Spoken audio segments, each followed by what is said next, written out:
نبوي سیرت. په دې خپرونه کې به تاسو ته د رسول الله صلی الله علیه وسلم د ژوند حالات په تفصیل سره وړاندې شي. ورونو په تیره کې موږ هغه پیښه او واقعه بیانول چې ابو لهب و چې د اولې ورځې څخه خپل ټول عمر د اسلام په دشمنۍ کې تیر کړی دی، چې قصې به په وروسته کې درته راسي. همدارنګه د ده ښځه چې ام جمیل ورته ویل کېده او د ابو سفیان ابن حرب خور وه، د اسلام او رسول الله صلی الله علیه و آله وسلم سرسخت دشمنه وه. دی به همیشه زوزان لرونکي لرګي یا شاخلې راوړلې او د هغو زوزان به د رسول الله صلی الله علیه و آله وسلم په لار کې ایښول. کتل به چې رسول الله صلی الله علیه و آله وسلم پر کومه لار تیریږي، په هغه لار کې به دغه زوزان کښېښول چې دغه زوزان د ده علیه الصلاة والسلام په مبارکو پښو ننوځي او آزار ورکړي. نو ځکه الله عز وجل وفرمایل وامرأته حمالة الحطب، یعنی د ده ښځه به د دوژخ د اور ولمبو ته په داسې حال کې ورننوځي چې د دوژخ دپاره به د لرګو د بار راوړونکي وي. فی جیدها حبل من مسد، او د دې په غاړه کې به د اور رسۍ وي. د دغه آیات شریف په ترجمه کې ډیر مفسرین وایي چې په دوژخ کې به د دې په غاړه کې د اور امیل یا غاړګۍ وي، ځکه دې یوه ډیره قیمت بها غاړګۍ یا امیل درلودی او دې به پلات او عزا سره قسم یاداوه چې زه دغه خپل امیل د محمد صلی الله علیه و آله وسلم په دشمنۍ کې مصرفوم. نو الله جل جلاله به د دغه عمل په عوض په دوژخ کې د اور امیل یا غاړګۍ ور په غاړه کې. او د دې بدبخت مرګ په ډیر عجیبه شکل سره پیښ شو. هغه دا چې دې یو وخت د بوټو یا لرګیو بار را اخیستی و، پر لارې ستړی سوه، نو یې دغه بار پر یوه لو ډبره کښېښاوه چې ځان هوسا کړي. تقدیري د بار رسۍ د دې په غاړه کې غوټه سوه او بار د ډبرې شاته ولوېدی. نو څه پیښه سوه؟ د ډبرې یوه طرف ته بار زړیږي او بل طرف ته دا، دواړه په یوه رسۍ تړلي دي او رسۍ د دې په غاړه کې غوټه ده، تر څو چې نفس یې وخوت. دا د ابو لهب د ښځې مرګ او د ابو لهب د مرګ قصه به په وروسته کې واوري. او بیا د سورة الشعراء د 214 نمبر آیات په نازلېدلو سره چې الله جل جلاله فرمایي وانذر عشیرتک الاقربین، یعنی اے محمد صلی الله علیه و آله وسلم د الله جل جلاله د عذاب څخه ستا نږدې خپلوان وبېروه.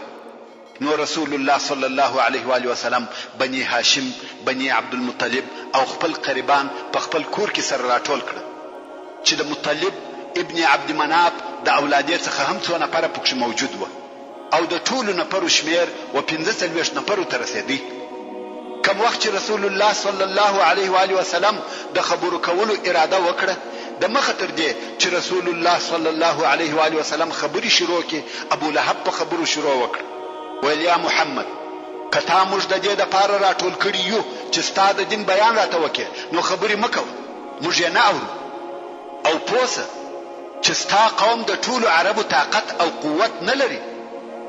رسول الله صلی الله علیه و آله وسلم ولیده چې وخت او موقع د خبرو دپاره نه دی مناسب، نو چپ او څه یې ونه ویل.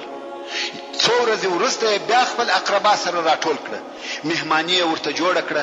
پس له عزته او احترامه، پس له خوړلو او چښلو، رسول الله صلی الله علیه و آله وسلم په خبرو شروع وکړه او ویې فرمایل الحمد لله احمده واستعينه واؤمن به وأتوكل عليه وأشهد أن لا إله إلا الله وحده لا شريك له. او بیا یې وفرمایل هیڅ رائد وخپل قوم ته درواغ نه وایي، زما دې قسم په هغه الله وي چې بې له ده څخه بل الله نسته، چې زه و تاسې ته خاص رسول الله یم او و نورو ټولو خلقو ته عام رسول الله یم. په والله تاسې داسې مرئ لکه چې بېدېږئ او بیا داسې را ژوندي کېږي لکه چې را ویښېږي، او ستاسې سره ستاسې د عملو حساب کېږي، او تر هغه وروسته یا ابدي جنت دی یا ابدي اور دی. ابو طالب وویل موږ ستا نصیحت واورېدی او ستا د خبرو پوره تصدیق کوو او ستا سره کومک او معاونت زموږ ډېر خوښ دی، او دغه حاضر نفر ستا د پلرو زامن دي او زه یو د دوی څخه یم، خو زه تر دوی ټولو د مخه و هغه کار ته حاضر یم چې ستا خوښه مې. په هر څه چې امر کړی سوی یې پر هغه اقدام وکړه. په والله زه به همیشه ستا څخه دفاع کوم. خدا بیا بله خبره ده چې زما زړه دا نه خوښوي چې د عبدالمطلب دین پرېږدم. ابو لهب وویل والله دا بد کار دی، د مخه تر دې چې نور خلق یې منع کوي تاسې یې منع کوي. ابو طالب ویل یا والله تر څو چې ژوندي یو د ده دفاع وکوو. او بیا رسول الله صلی الله علیه و آله وسلم د اسلام او توحید په باره کې خبرې وکړې او هر یو ته د هغه په نامه سره خطاب کاوه. وی فرمایل یا بني کعب ابن لؤي چې دا عامه قبیله ده د قریشو، خپل ځانونه د اور څخه خلاص کړي. یا بني مره ابن کعب چې دا بیا د هغو څخه یو شاخ دی، خپل ځانونه د اور څخه خلاص کړي. یا بني عبد الشمس خپل ځانونه د اور څخه خلاص کړي. یا بني عبد مناف خپل ځانونه د اور څخه خلاص کړي. یا بني عبد المطلب خپل ځانونه د اور څخه خلاص کړي. و هر یو ته د هغه په نامه سره جلا جلا خطاب کاوه، حتی و عمگانو ته د هغو په نامه سره خطاب کاوه. ویل یا صفیه بنت عبد المطلب د الله د طرفه هیڅ نسم در سره کولای، زمو د الله د عذاب څخه نسم خلاصولای. خپل ځانونه په خپل خلاص کړي. یا فلان یا فلان هر یو په نامه یادوي. حتی چې خپل لور حضرت فاطمه رضی الله تعالی عنها ته وویل یا فاطمه د دنیا د مال څخه چې ستا خوښ وي هغه زما څخه وغواړه، مګر د الله جل جلاله د عذاب څخه دې نسم خلاصولای. هر یو یې جلا جلا په خپل دین او اسلام خبر کوي او ټول یې د الله جل جلاله د عذاب څخه وبېروي. اوس نو دغه اقرباو څخه څوک و اسلام ته داخل سو او څوک نسو داخل. د هغې جملې څخه چې په اسلام مشرفه سو یوه هم صفیه بنت عبد المطلب د رسول الله صلی الله علیه و آله وسلم عمه چې د زبیر ابن العوام رضی الله تعالی عنه مور ده. او رسول الله صلی الله علیه و آله وسلم نور هم پشکاره سره خپل دعوت او تبلیغ ته دوام ورکړي. خو د قریشو عکس العمل دغه دعوت په مقابل کې داو چې رسول الله صلی الله علیه و آله وسلم ته شاور وګرځول او د علیه الصلاة والسلام دعوت نه قبلو او ویل موږ هغه دین نسو پرېښولای چې د پلرو او نیکګانو څخه راپاتې وي او اوس زموږ د ژوند عادات او تقالید ګرځېدلې دي. دلته نو رسول الله صلی الله علیه و آله وسلم ودې ته متوجه کړه چې تاسو باید خپل فکرونه او عقلونه د تقلید او متابعت د قید څخه آزاد کړئ، د عقل او منطق څخه کار واخلئ. او ول دغه بوتان چې تاسو د هغو عبادت کوئ نه ګټه درسولای شي نه ضرر، او دا چې تاسو پلرو او نیکګانو د هغو عبادت کاوه دا عذر نه دی، دا فقط روند تقلید دی.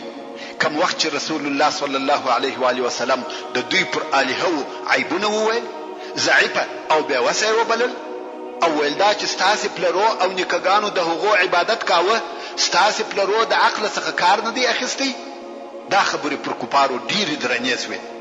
قریش ټول په قهر او غضب سو. اوس په لوړ اواز سره اوري چې مشرکان او د بوتانو عبادت کوونکي گمراه دي. دا خبرې لکه یو صاعقه یا ټکه چې پر اول وېده. د مکه مکرمه په آرامه فضا کې زلزلې شروع شوې. قریش سره یو ځای سو چې دغه طوفاني انقلاب مخه ونیسي. بیریږي چې زموږ تقالید او موروثات به د بین ولاړ شي، مګر اوس د داسې چا په مقابل کې چې په صادق الامین سره مشهور دی څوک هغه داسې څوک دی چې د بشریت او شو اخلاق یو اعلی مثال دی. د په مثالیه په دا ډیرو وختو کې خپل او د پلرو په عصر کې څوک نه ولیدلی. اوس حیران پاتې دي چې څوک ویل دا څوک دی چې محمد صلی الله علیه و آله وسلم د هغه په قوت او ساتنه دونه قدرت پیدا کړي چې زموږ خدایان بے قدرت او عبث بولي. دا معلومه خبره و. هغه څوک چې د محمد صلی الله علیه و آله وسلم ساتنه او حفاظت کوي هغه ابو طالب دی. پس له ډیرو مشورو یې بله لار نه کړه پیدا بې له دې څخه چې د رسول الله صلی الله علیه و وسلم اکا ابو طالب ته ورسي او د هغه څخه دا غوښتنه وکړي چې خپل وراره دې دغه دعوت د کار څخه منع کړه او ورته ووایي چې دغه د علیه السلام دعوت چې وایي خپل الهه یا خدایان پرېږدي او هغه و تاسې ته د نفع یا ضرر رسولو قدرت نه لري دا زموږ و خدایانو تشکنځل دي او په عین حال کې په دغه خبرو کې زموږ د پلرو هغه چې پر دغه دین و ګمراهي او ناپوهي بیانېږي د قریشو دا فکر خوښ شو او ژر یې د هغه په عملي کولو شروع وکړ نو د قریشو د اشرافو څخه یوه ډله و ابو طالب ته ورغله او ورته ویل یا ابا طالب دغه ستا وراره زموږ و الهو ته بد وایي او زموږ دین غلط بولي زموږ عقیده باطله بولي زموږ پلرونه چې پر دغه دین و ګمراهان بولي او موږ پوهیږو چې هغه ستا په ساتنه کې دی یا دی زموږ څخه منع کړه چپ یې کړه چې زموږ خدایانو او دین ته بد نه وایي یا موږ او دی سره پرېږده ځکه ته هم دغه زموږ پر دین او د ده مخالفه یې ابو طالب د دوی ښه پوست او نرم جواب وکړ او دوی هم ځینې ولاړ خو رسول الله صلی الله علیه و وسلم پر هغه خپل حال و د الله جل جلاله د دین اظهار او بیان یې کاوه او خلق یې دعوتول د قریشو څخه یې په ظاهري شکل د اکا ابو طالب او د عبدالمطلب اولاده ساتي په دغه موده کې و قریشو ته یو بل مهم کار پیدا سو هغه دا چې د دعوت پر ښکاره کېدو فقط څو میاشتې تېرې سوې وې چې د حج موسم را نږدې سو او قریش پوه سوه چې د مختلفو ځایو څخه د عربو مختلفې ډلې مکې مکرمې ته راځي نو دوی ویل موږ باید خامخا داسې یوه خبره ولرو چې د محمد صلی الله علیه و وسلم په باره کې و عربو ته وایو دا د پاره د دې چې د محمد علیه السلام دعوت د نورو عربو پر زړه تاثیر ونه کړي نو د قریشو مشران و ولید ابن مغیره ته راټول سول او په دغه باره کې مشوره ورسره کوي چې موږ باید و خلقو ته د محمد صلی الله علیه و وسلم په باره کې څه ووایو ولید ویل هو په اتفاق سره باید یوه خبره جوړه کړو او ټوله به هغه یوه خبره کوي مختلفې خبرې به نه کوي ځکه په مختلفو خبرو کې یوه ډله هغه بله دروغجنه کوي او د یوې ډلې خبرې د هغه بلې ډلې په خبرو ردیږي قریش ویل نو ته ووایه ولید ویل یا تاسې ووایاست زه به غوږ درته ونیسم قریش ویل خلقو ته به وایو چې کاهن دی ولید ویل یا والله کاهن نه دی موږ کاهنان لیدلی دي نه د کاهنانو سجعه پکښې کې ده نه زمزمه قریش ویل وایو به چې لیونی دی ولید ویل لیونی هم نه دی موږ لیونتوب لیدلی دی او پیژنو یې نه د لیونتوب وسوسه پکښې کې ده نه خرافات قریش ویل وایو به چې شاعر دی ولید ویل شاعر هم نه دی موږ د شعر ټول اقسام پیژنو رجز او حجز قریز او مقبوض او مبسوط ټول را معلوم دي د خبرې شعر نه دی قریش ویل نو به وایو چې ساحر دی ولید ویل ساحر هم نه دی موږ ساحران او د هغو سحر لیدلی دی نه د هغو پوکل پکښې کې دي او نه د هغو غوټکول قریش ویل نو څه ووایو ولید ویل والله د خبرې خوږوالی لري د خبرو ریښې یې خوشبویه دي او شاخونه یې میوهداره دي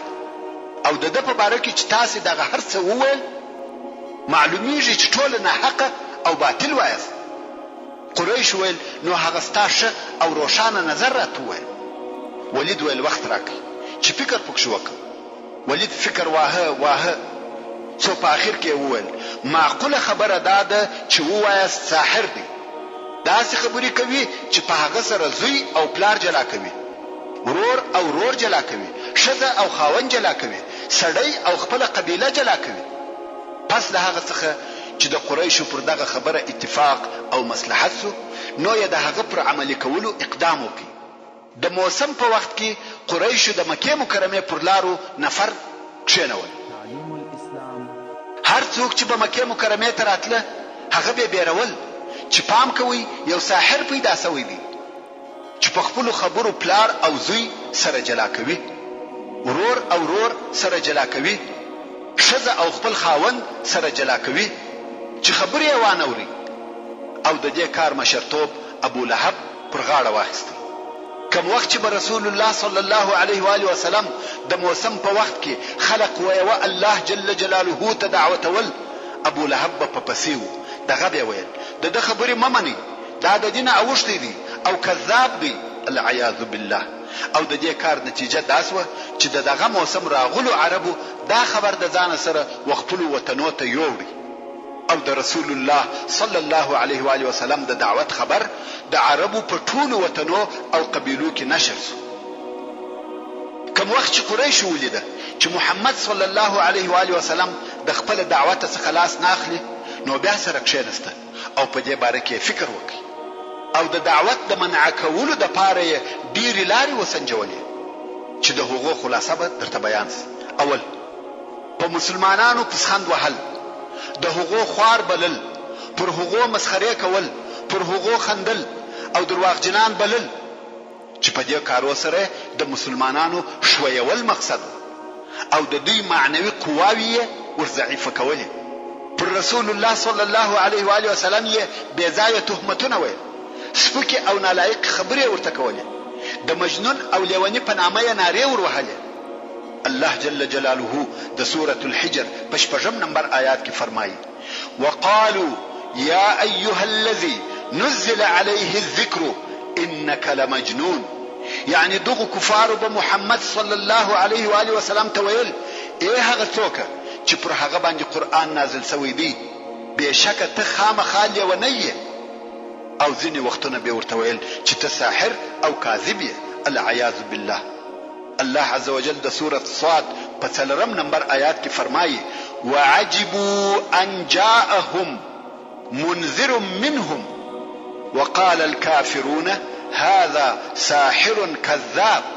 يعني کفار د دې څخه تعجب کوي چې د دوی د جملې څخه و دوی ته بیرونکی رسول راغلی دی، او دغه کافران وایي چې دغه بیرونکی رسول ساحر، کوټګر، درواغجن دی.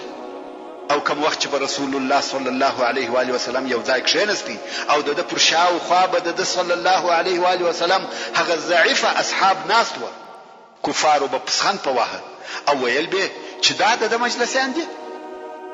دوهم، د رسول الله صلی الله علیه و آله وسلم پر تعالیم او لارښوونو شبهات پیدا کول او د حقیقت څخه لري درواغ پورې تړل او پر اسلامي تعلیماتو بې ځایه ایرادونه نشرول.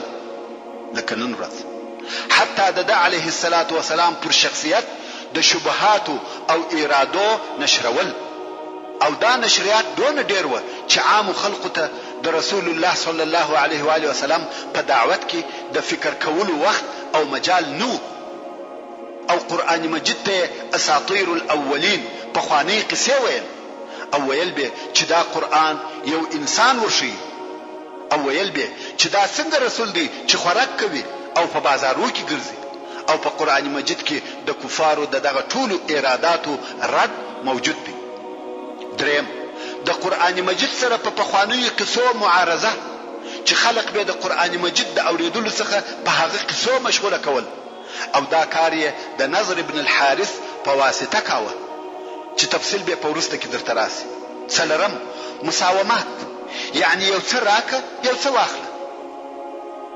د دې څخه مقصد دا دی چې شرک او اسلام سره ګډ کړي، یعنی مشرکین د خپل شرک یو څه کارونه پریږدي او رسول الله صلی الله علیه و آله وسلم د خپل دین او دعوت یو څه کارونه پریږدي. کوم وخت چې مشرکانو ولیده چې دعوت نور هم نشریږي او د خلقو توجه ورته زیاتیږي، قریش په بیره کې سوه چې دا کیسه نور هم پسې اوږدیږي او دوی مخنیوی نسی کولای.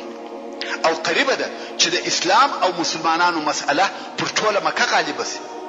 نو د قریشو مشرانو دا مشوره او اتفاق وکړي چې داسې یو کار ته به محمد راوبولو چې تر اوسه مو هغه پیشنهاد نه دی ورته کړی. نوې خبره ده، شاید دا را سره ومني. ټول مشرانو دا خبره خوښه کړه او رسول الله صلی الله علیه و آله وسلم یې د قریشو د مشرانو سره د ملاقات لپاره راوغوښتی. سرور کائنات صلی الله علیه و آله وسلم هم راغلی. قریش ورته کښېنستل او ویل یا محمد هر پیشنهاد چې مو درته وکړي تا نه کوي قبول. اوس یوه نوې طریقه درته وایو او دا دې هم تا ته معلومه وي چې دغه نوې طریقه و موږ ته ډېره سخته او مشکله ده.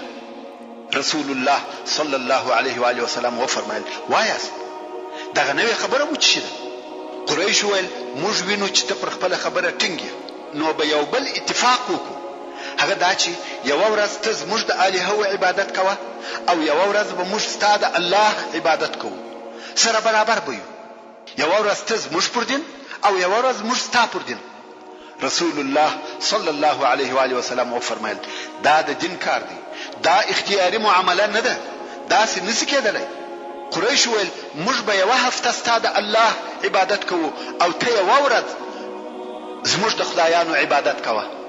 بیا هم رسول الله صلی الله علیه و آله وسلم نکړه قبوله. قریش ویل موږ به یو کال ستا د رب عبادت کوو او ته یوه ورځ زموږ د خدایانو عبادت کوه. رسول الله صلی الله علیه و آله وسلم بیا هم انکار وکړي، ویل دا څه بې معنا خبرې دي، دا لوبې او مسخرې دي. الهه یا خدایان داسې وي چې یوه ورځ یې تابع او بله ورځ یې منکره یاست. ابن اسحاق وایي رسول الله صلی الله علیه و آله وسلم پر کعبه شریفه طواف کاوه چې اسود ابن مطلب، ولید ابن مغیره، امیه ابن خلف، عاص ابن وائل چې دا ټول د قریشو لوی مشران دي. ورسول الله صلی الله علیه و آله وسلم ته ودرېده او ویل یا محمد راسه موږ به د هغه چا عبادت کوو چې ته عبادت کوې او ته د هغه چا عبادت کوه چې موږ یې عبادت کوو. که ستا معبود زموږ تر معبود ښه او بهتر وو موږ به هم په هغه کې خپله حصه اخیستې وي، او که زموږ معبود ستا تر معبود ښه او بهتر وو تا به هم د هغه څخه خپله حصه اخیستې وي. الله جل جلاله د دوی په باره کې سورة الکافرون نازل کړي چې رب عز وجل فرمایي الله عز وجل دغه د مشرکانو مساومات یا مفاوضات په دغه قاطعه او جازمه فیصله سره وررد کړه. خو دغه مساومات د یوه یا دوه وارو دپاره نه دي سوي، بلکې دا خبرې د مشرکانو د طرفه څو واره او تکرارا سوي دي، خو هر وار بې فایدې وي. دا امکان نه لري چې هلته د مشترک عبادت موجود وي چې هم د الله منم او هم د ډبرو بوتان. او د الله جل جلاله دا قول هم په دغه باره کې نازل سو چې فرمایي ودوا لو تدهنوا فيدهنون، یعنی که ته د دوی و طرف ته لږ ور واوړې دوی تیار او آماده دي چې ستا و طرف ته در واوړي. مګر یا دا د عقیدې مسله ده، په عقیده کې هیڅ نرمتیا او مراعات امکان نه لري. د عقیدې کار باید خامخا واضح، صریح او ښکاره وي. د عقیدې په کار کې نرمي، غوړمالي، د یو چا لحاظ او مراعات هیڅ نه ځایږي. د مشرکانو د طرفه د آزارو شروع کېدل. اوس د بعثت د 4م کال په شروع کې مشرکانو د دعوت د چپولو او منع کولو دپاره دغه ذکر سوي طریقې یوه پس له بلې عملي کولې. پر دې کار څو میاشتې تېرې سوې چې فقط دوی د خولې د خبرو څخه کار اخیستی. د مسلمانانو په آزارولو او عذاب ورکولو یې شروع نه و کړی، خو دوی ولیده چې دغه طریقې د اسلامي دعوت په منع کولو او چپولو کې بې فایدې دي او هیڅ نتیجه نه ورکوي. نو د بل وار دپاره بیا د قریشو سرداران او مشران سره راټول سوه چې د دې مجلس او شورا د اعضاو شمیر 25 نفر و او د دې مجلس رئیس ابو لهب د رسول الله صلی الله علیه و آله وسلم اکاو. پس له ډیره فکر او پس له ډیرو مشورو دې مجلس د رسول الله صلی الله علیه و آله وسلم او د اصحاب کرامو پر ضد ډیر جازم او قاطع تصامیم ونیول. ویل هر څوک به د اسلام او مسلمانانو سره په جنگیدلو کې خپل وس او پوره طاقت استعمالوي. د محمد صلی الله علیه و آله وسلم په آزارولو کې به هیڅ دریغ او کوتاهی نه کوي، او هغه کسان چې و اسلام ته داخل سوي دي یا نوي داخليږي و هغو ته به سخت سخت عذابونه او تکلیفونه ورکول کیږي. دا مادې تصویب سوې او د هغو د عملي کولو دپاره تصمیمونه ونیول سو. ښه اوس نو د نورو مسلمانانو په متعلق خاصتا د هغه ضعیفې طبقې سره د دغه مقرراتو عملي کول آسانه کار. مګر رسول الله صلی الله علیه و آله وسلم چې د ډیر وقار او دبدبې خاوند دی، خوش شخصیت یې دی، د دوستانو او دشمنانو په سترګو کې لوی او محترم دی. د داسې چا سره څوک بې له عزته او احترامه نسی مخامخ کېدلی. د داسې چا په مقابل کې بې ادبي او سپکې خبرې کول بې له رذل او بې شرفه خلقو بل څوک نسی کولی. او پر دې ټولو سربیره محمد صلی الله علیه و وسلم د ابو طالب په ساتنه کې دی. او ابو طالب د مکې مکرمې د خاصو مشرانو څخه دی. هیڅوک د هغه یو هګۍ ځان ته حلاله نسی بللی او محمد صلی الله علیه و وسلم د هغه وراره دی. دغه کیفیت قریش په تردد کې واچول، مګر بیا هم تر کومه وخته د دغه دعوت په مقابل کې صبر وکړي چې د دوی دینی زعامت او مشرتوب، دنیوي صدارت او امریت یې په خطر کې اچولی دی. اوس نو د مشرکانو د طرفه د رسول الله صلی الله علیه و وسلم آزارونه شروع شو چې دغه آزارونکو مشري د ابو لهب پر غاړه وه. ابو لهب خو هغه څوک دی چې د رسول الله صلی الله علیه و وسلم سره د اولې ورځې څخه د مخه تر دې چې قریش د هغه د عداوت په باره کې فکر وکړي عداوت شروع کړی و. د صفا د غونډې د نارې په ورځ دی و چې رسول الله صلی الله علیه و وسلم ته ناوړه جواب ووایه او خلقو ته د تلو امر وکړي.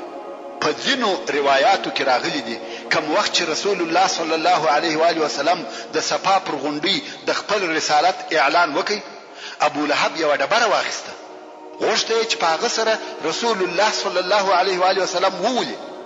او د بني هاشم په مجلس کې ابو لهب چې رسول الله صلی الله علیه و وسلم یې د اسلام د دعوت او بیانولو څخه منع کړ. او ابو لهب تر بعثت د مخه د خپل دوه زامنو د پاره چې عتبه او عتیبه نومېده د رسول الله صلی الله علیه و وسلم دوی لونی رقیه او ام کلثوم په نکاح کړی وي. کوم وخت چې رسول الله صلی الله علیه و وسلم په رسالت سره مبعوث کړ سو، ابو لهب خپل زامن د رسول الله صلی الله علیه و وسلم د لونو په طلاقولو سره جبرن او قهرن امر کړ ترڅو چې هغه هم طلاق کړي. او کوم وخت چې د رسول الله صلی الله علیه و وسلم دوهم زوی عبد الله وفات سو، ابو لهب پس غستا و خپل نور ملګرو ته ورغلی او دا زیره پر کاوه چې محمد صلی الله علیه و وسلم ابتر یعنی بیزوی سو.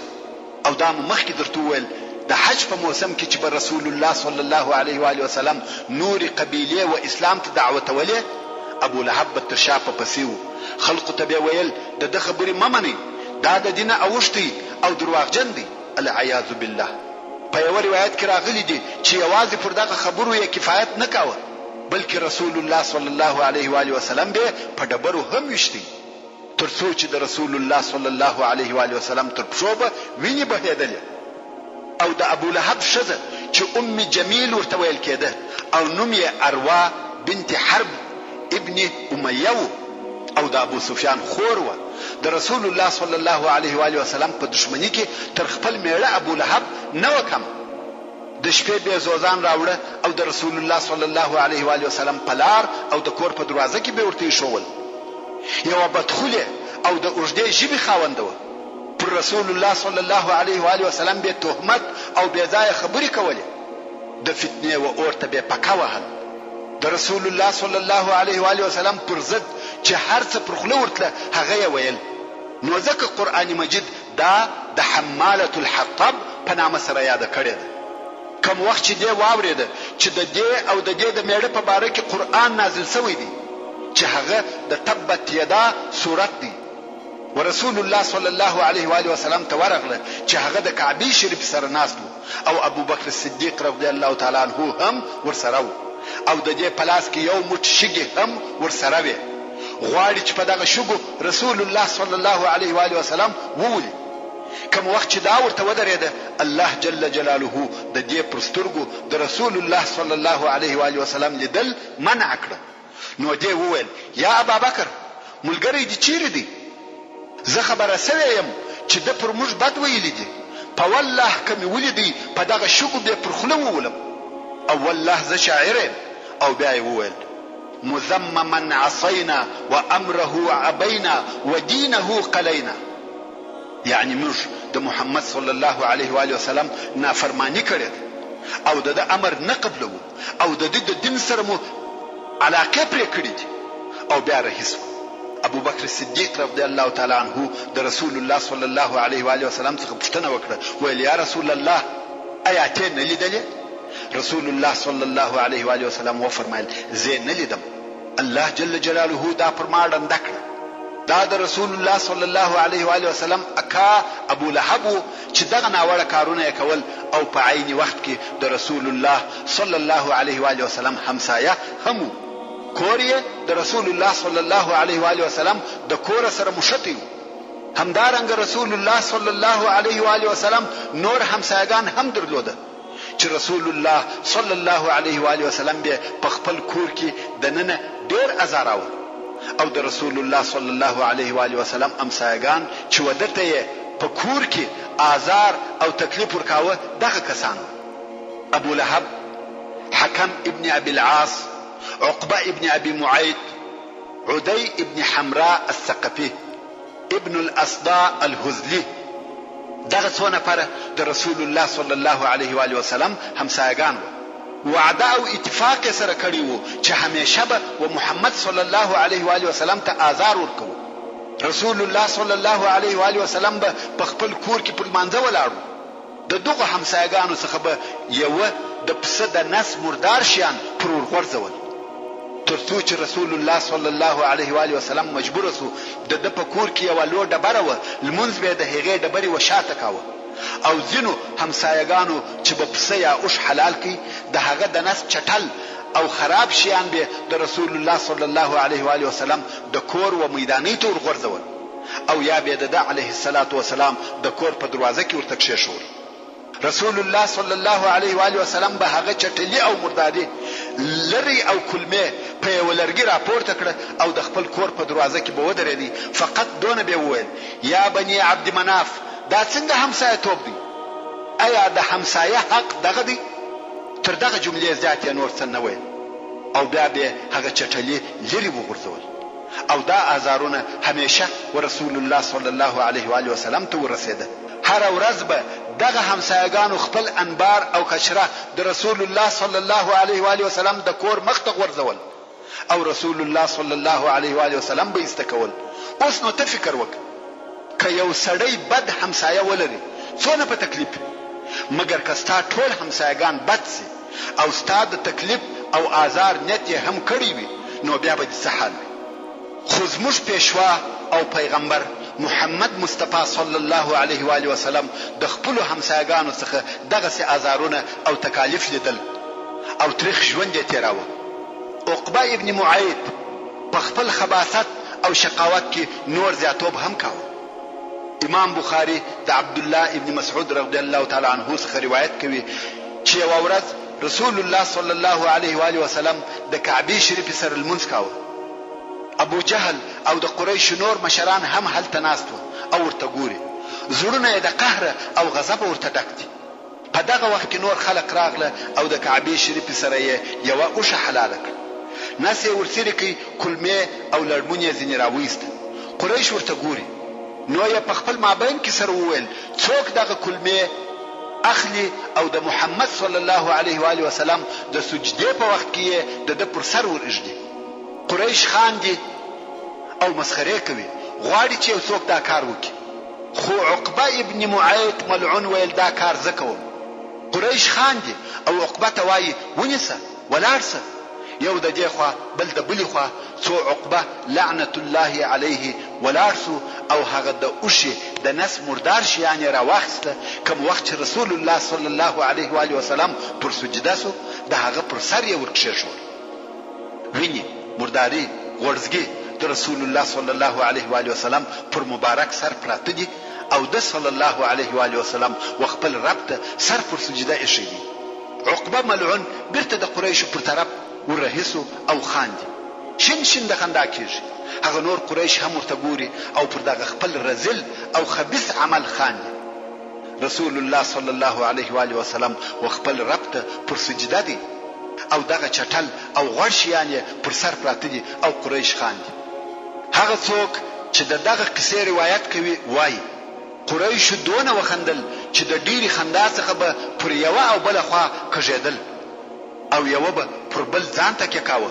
د د ډېرې خندا څخه ځانونه نسوای تکیه کولی او دا خندا یې ټوله د رسول الله صلی الله علیه و آله وسلم پر دغه حالت و او رسول الله صلی الله علیه و آله وسلم بې حرکته و خپل رب ته پر سجده سر ایښی او د سجدې څخه نه راپورته کیږي څو د رسول الله صلی الله علیه و آله وسلم کوچنی لور حضرت فاطمه رضی الله عنها راغله او په ژړا یې دغه کلمې د رسول الله صلی الله علیه و آله وسلم د سر څخه ایسته کړې. فکر وکړئ دغه قسم معامله د مکې مکرمې د یو سردار سره د صادق الامین سره کېده بې له دې څخه چې نبی پیغمبر او رسول الله صلی الله علیه و آله وسلم ورته ووایي. خو د قریش ژوند او اخلاق د هغه چا سره چې خلق یې د یو رب و عبادت ته رابلل او د بوتانو د عبادت څخه خلاصول و دغه اندازې ته رسېدلي وو.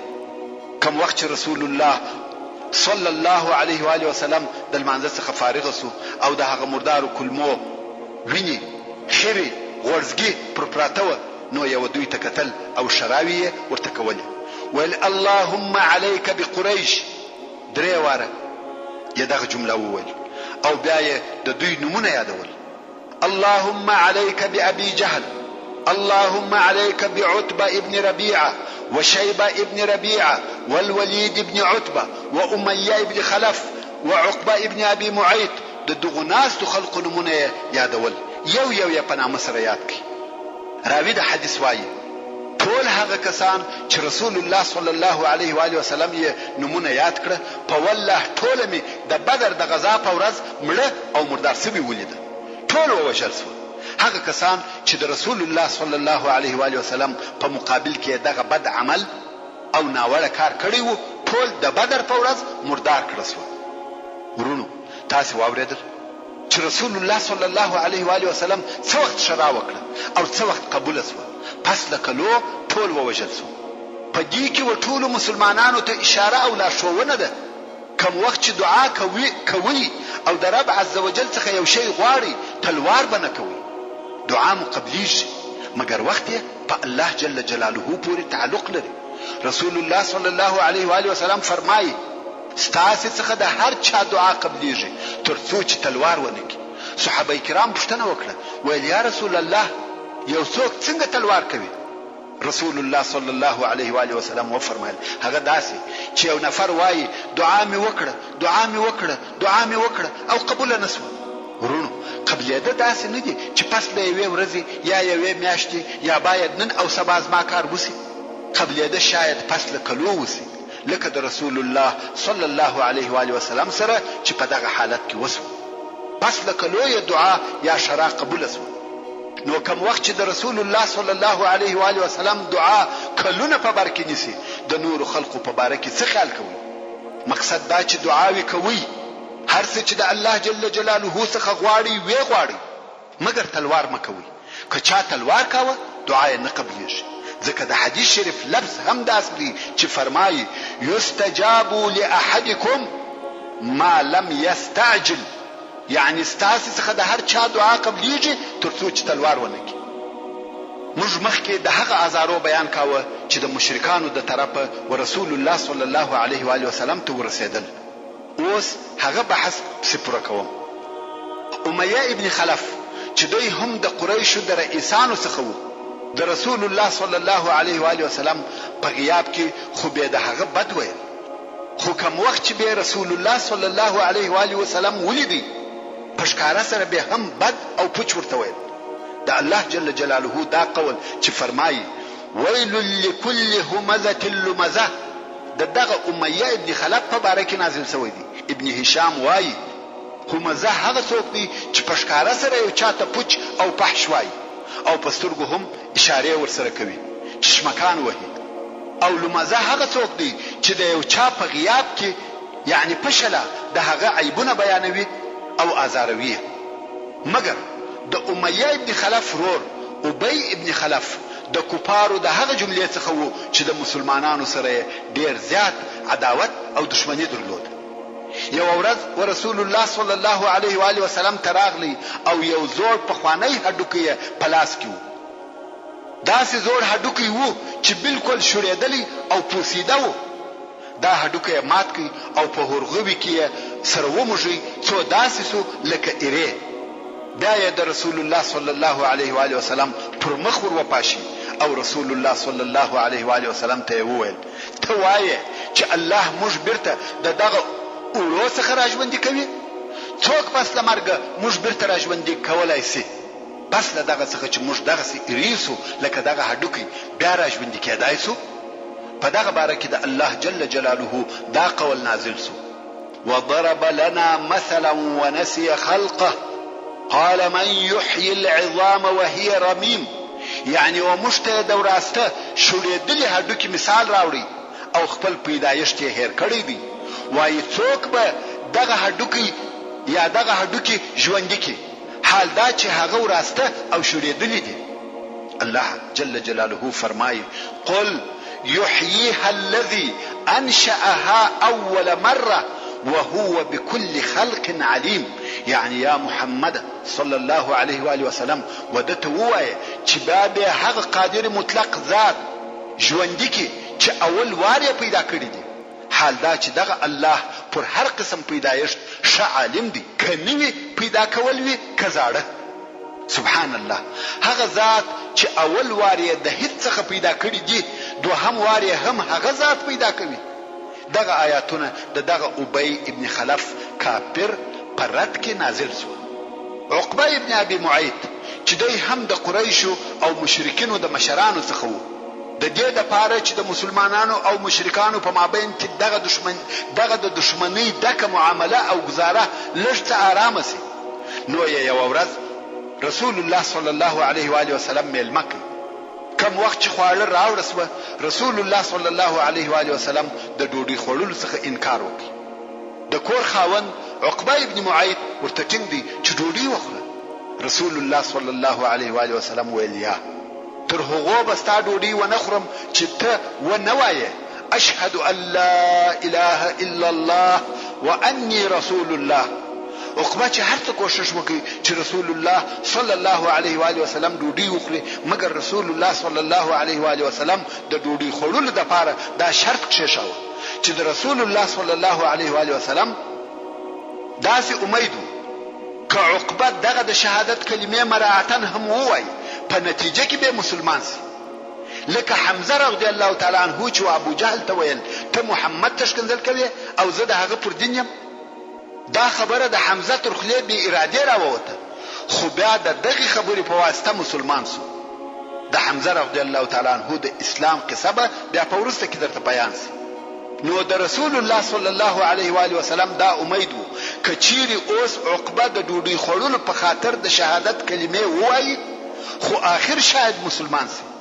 عقبه هر څه ځان یوې خوا او بلې خوا ته کوي، مګر رسول الله صلی الله علیه و آله وسلم پر خپله خبره ټینګ وو. عقبه فکر وکړي چې میلمه دی، دا امکان نه لري چې ډوډۍ ونه خوري او لاړ سي، دا عیب دی. نو عقبه د عقیدې په سبب نه، بلکې په دې سبب چې رسول الله صلی الله علیه و آله وسلم خواړه وخوري د شهادت کلمې وویل. ویل اشهد ان لا اله الا الله واشهد انك رسول الله. او رسول الله صلی الله علیه و آله وسلم هم ډوډۍ وخوړه. مګر وروسته په قریشو کې دا خبر نشر سو چې عقبه ابن معيط د شهادت کلمې وویلې. قریش په دې خبره ډېر خفه سو، او هغه چې ډېر زیات خفه سو هغه ابی ابن خلف، ځکه ابی د عقبه ډېر نږدې آشنای او مجلسي و. نو ابی و عقبه ته ورغلی، ویل زما مخ پر تا حرام دی، نه خبرې در سره کوم او نه دې آشنا یم، تر څو چې د محمد صلی الله علیه و آله وسلم پر مخ ورتونه کې. د هغه په سبب دې د شهادت کلمې وویلې، زما شرط بیا دا دی چې پر مخ به ورتکې، هغه وخت بیا خبرې در سره کوم. اوس عقبه په حیرت او تردد کې دی چې څه وکړم. هر څه کوشش یې وکړي چې ابی بې له دغه شرط راضي کړي او د دغه شرط څخه ځان خلاص کړي، فایده نه کوي. ابی پر خپله خبره ټینګ ولاړ دی. د عقبه په مخ کې دوې لارې دي، یا به د محمد صلی الله علیه و آله وسلم په مقابل کې دغه ناوړه عمل کوي، یا به د قریشو مشران د لاسه ورکوي. آخر یې دا بهتره وبلل چې محمد صلی الله علیه و آله وسلم خفه او ناراضه کی، او ورغلی د رسول الله صلی الله علیه و آله وسلم پر مبارک مخ یې تو کړ. رسول الله صلی الله علیه و آله وسلم چپ او پټ خلو هیڅ یې ونه ویل. ورونو ښه فکر وکړئ. محترم ورونو، زموږ د بحث پاتې حصه به ان شاء الله تعالی په راتلونکي کې واورو. سبحان ربك رب العزة عما يصفون وسلام على المرسلين والحمد لله رب العالمين.